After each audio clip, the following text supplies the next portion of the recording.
નમસ્કાર દર્શક મિત્રો, હું છું વર્ષા બારોટ અને આપણે જોઈ રહ્યા છીએ કચ્છ ક્રાઇમ। જોઈએ આજના સમાચાર।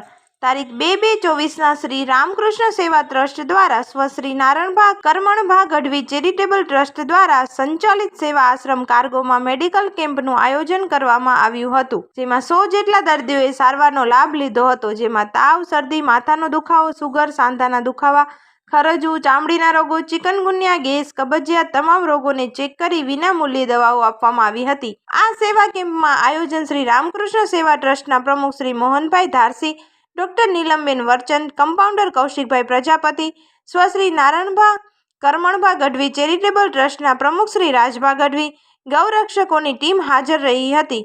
શ્રી મોહનભાઈ ધારસી દ્વારા જણાવવામાં આવ્યું હતું કે સેવા આશ્રમ કાર્ગો ગાંધીધામ મધ્યે દર શુક્રવારે સવારે 9 વાગ્યાથી 1 વાગ્યા સુધી નિરંતર સેવા ચાલુ રાખવામાં આવશે, જેથી વધારેમાં વધારે જરૂરતમંદ લોકો સુધી સેવાનો લાભ પહોંચાડી શકાય।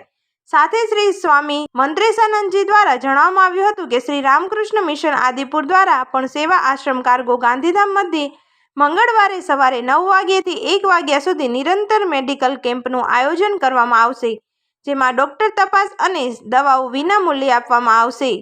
સેવા આશ્રમ cargo Gandhidham Azad Nagar cargo. Story by Shekhardan Gadhvi, Varsha Barot, Gandhidham, Kutch crime.